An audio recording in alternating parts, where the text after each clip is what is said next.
The last sound I heard from my husband was his mother's triumphant cackle as he abandoned me to cancer. They assumed I was just a dying woman, but I was about to become their living ghost. The last thing I heard from my husband, Mark, was the sound of his mother's laughter. It wasn't a joyful sound. It was sharp and triumphant, like a crow finding a fresh piece of roadkill. It echoed down the phone line moments after he'd finished telling me he couldn't do this anymore. By this, he meant me. He meant our marriage, our life, and the stage 4 pancreatic cancer that was methodically devouring me from the inside out. 3 months ago, I was a vibrant, healthy woman planning a 10th anniversary trip to Italy. Now I was a collection of brittle bones and regrets, confined to a hospital bed in our living room, staring out at the garden I'd planted, but would never see bloom again. Mark and I had built this house from the ground up. Every nail, every tile was a testament to our shared dream. Now it was my gilded cage, my beautiful sun-drenched tomb. The diagnosis had been a wrecking ball. Inoperable, the doctor said, his face a mask of practiced sympathy. We can make you comfortable. Mark had held my hand so tightly I thought my fingers would break. He'd wept, promising we'd fight it, that he'd never leave my side. His mother, Carol, had patted my other hand with her cold, dry fingers and said, "We must trust in God's plan." I know now she was already praying for my swift departure. The first few weeks were a blur of chemo, sickness, and Mark's increasingly forced smiles. He started working late. Then he started taking weekend trips to clear his head. Carol began visiting more often, not to help me, but to talk to Mark in hushed, urgent tones in the kitchen. She'd bring me bland soups that tasted of despair and rearrange my pillows with a brisk efficiency that felt more like an undertaker preparing a body than a mother-in-law offering comfort. She'd look at me, her eyes flitting over my thinning hair and sallow skin, and I could see the calculation in them.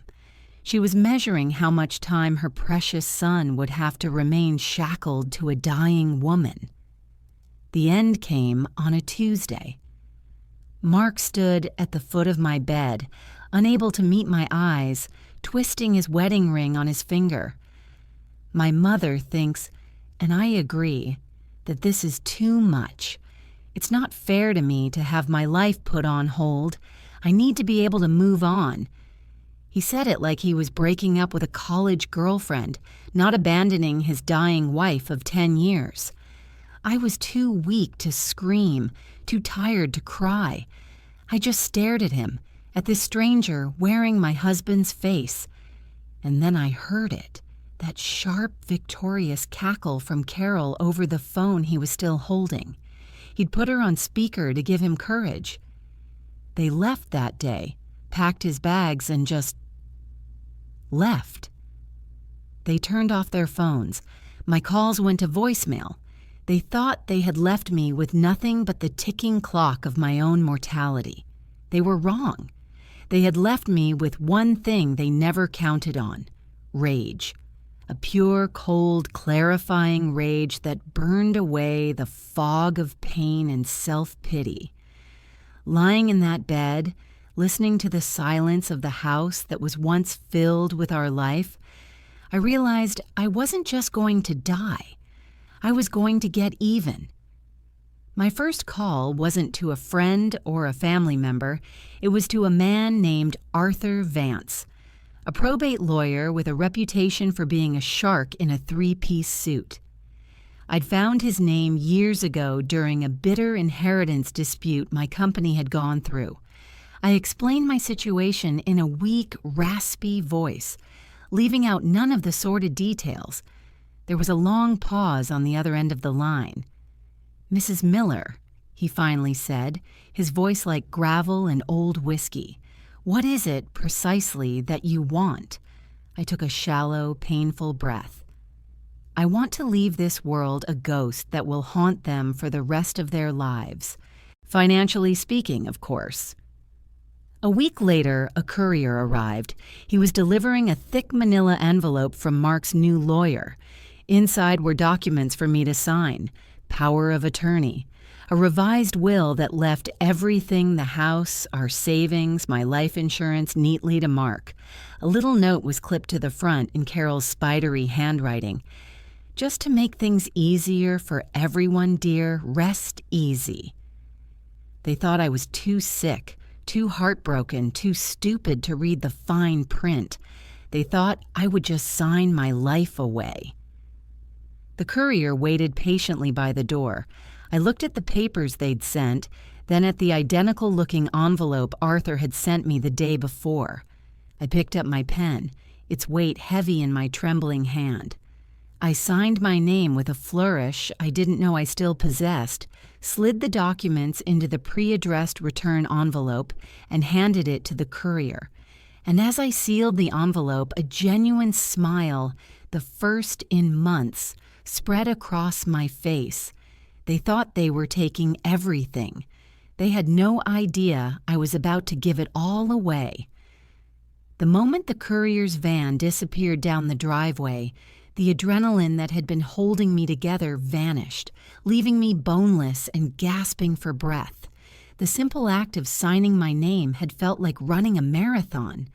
But as my head fell back against the pillows, the smile remained. It was a grim, skeletal thing, but it was mine. They had mistaken my physical weakness for a weakness of spirit, a fatal error. Arthur Vance called that afternoon. His voice was all business, but I could hear a sliver of professional admiration in it. "The documents they sent were standard fare," he grunted. "Crude, but effective if you'd signed them. They gave Mark complete control, citing your diminished capacity." I let out a dry, rattling laugh. "And the ones I signed?" I asked, my voice a whisper. "The ones you sent?" "Ah," Arthur said, the sound of papers rustling in the background. "Those were a work of art. You signed a new power of attorney, naming me as your proxy. You also signed a new will, a rather creative one. And most importantly, you signed documents that execute the power of attorney your husband gave you over all joint assets 6 months ago." I remembered that day clearly. It was right after the diagnosis, when Mark was still playing the role of devoted husband. "To make things easier for you, honey," he'd said, guiding my hand as I signed the paper that gave him full control. Then, in a moment of what he must have thought was a grand, romantic gesture, he signed a reciprocal one, giving me the same power. "See? We're in this together. Always." He'd never bothered to revoke it. Why would he? In his mind, I was already gone. My days took on a new rhythm, a strange dance between my failing body and my vengeful mind. A hospice nurse named Sarah started coming in the mornings. She was young, with kind eyes and gentle hands, and she never flinched at the grim reality of my disease. She would change my dressings, administer my morphine, and talk to me about her garden, her rescue dog, anything to fill the oppressive silence of the house. I found myself trusting her, and one afternoon I asked for her help with something. I needed to go through the filing cabinet in the study. "Looking for old photos?" she asked sweetly. "Something like that," I replied. Together we sifted through a decade of our lives documented on paper, mortgages, car titles, tax returns, and then I found it. A credit card statement, one I didn't recognize, tucked into a file for a long-expired insurance policy. It was a joint card, but the statements were being sent to a P.O. box, and the charges, they were a gut punch that my cancer couldn't hope to deliver. Jewelry from a boutique I'd always wanted to visit, lavish dinners at restaurants Mark claimed he couldn't afford, and the worst, a 2-week stay at a luxury resort in the Maldives. The dates corresponded exactly with my second most brutal round of chemotherapy, the round where I'd begged him to stay home from his business trip because I was so terrified of being alone. The name on the second card wasn't Carol's. It was a woman named Jessica. A quick search on Mark's social media, which I hadn't looked at in months, revealed everything. There she was, younger, healthier, clinging to his arm on a sun-drenched beach, wearing a necklace I recognized from the credit card bill. The caption read, "Living my best life with my soulmate." The photo was posted 3 weeks ago. While I was wasting away in this bed, they were building a new life on the foundation of my death.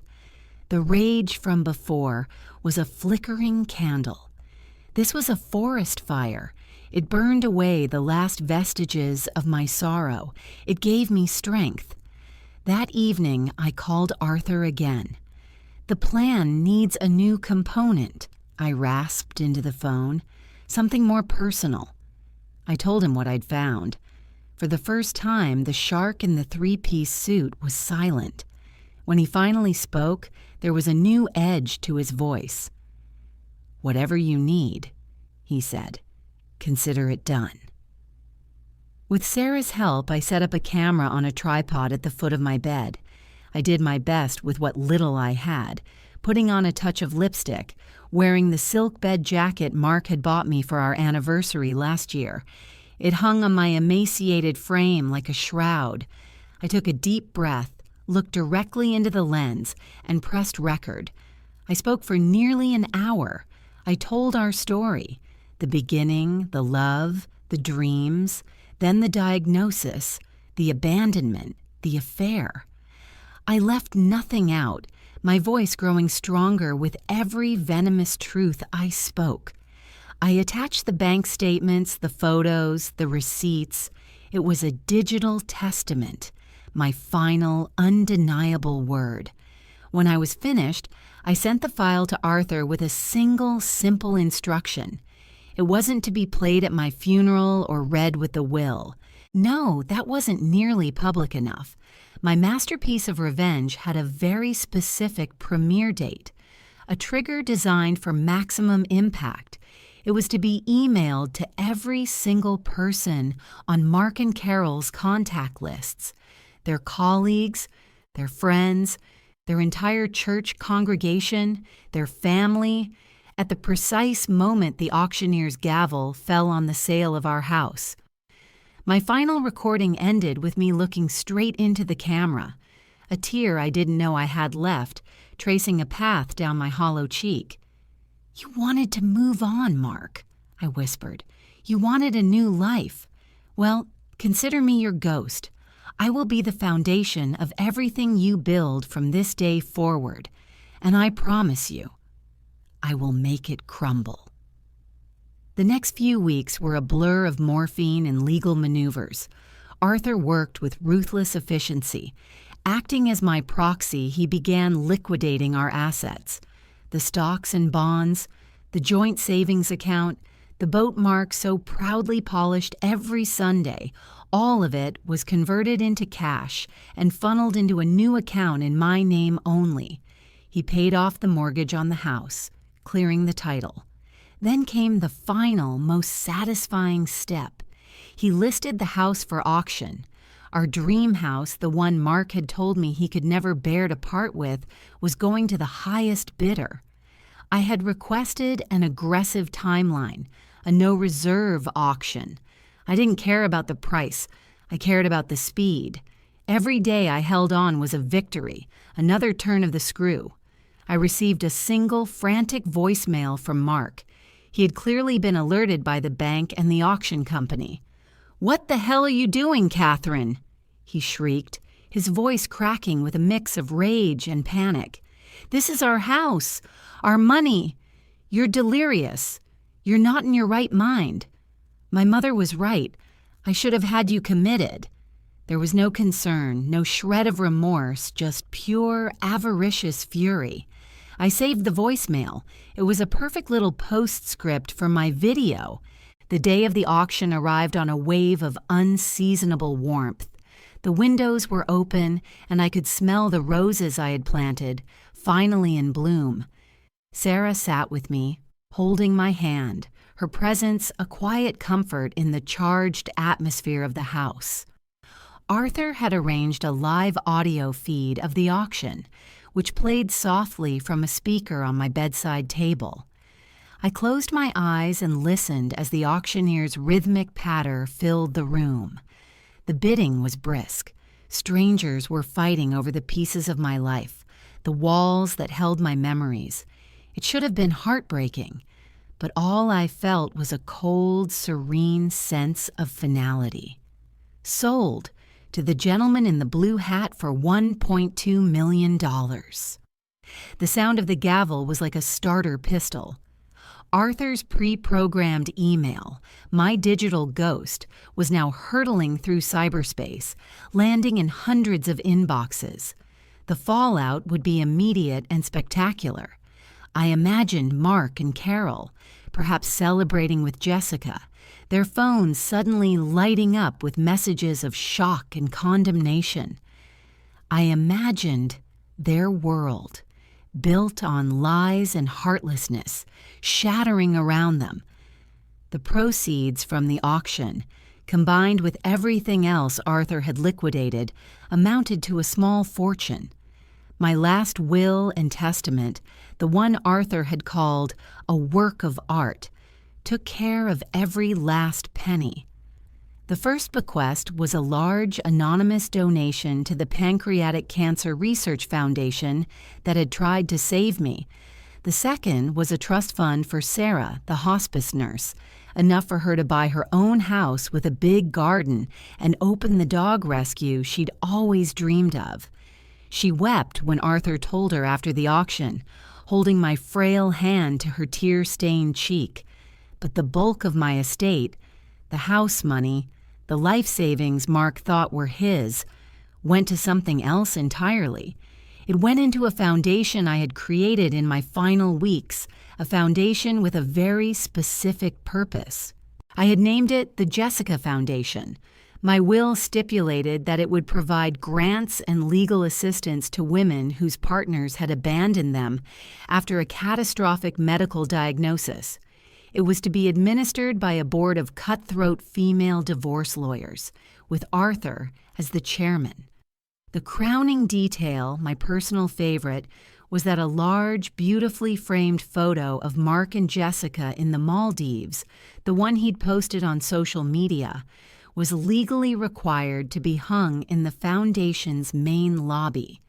His soulmate would become the poster child for spousal abandonment. His betrayal would fund the salvation of countless other women.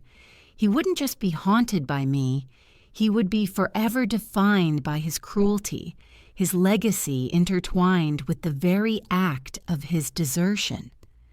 My last breath came a few days later, as the sun was setting, painting the walls of my room in hues of orange and gold. I wasn't scared. The rage had burned itself out, leaving behind a strange and peaceful emptiness. I had settled my accounts. My work was done.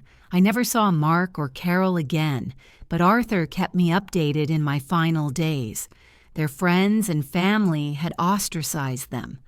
Mark's boss had seen the video and fired him for conduct unbecoming.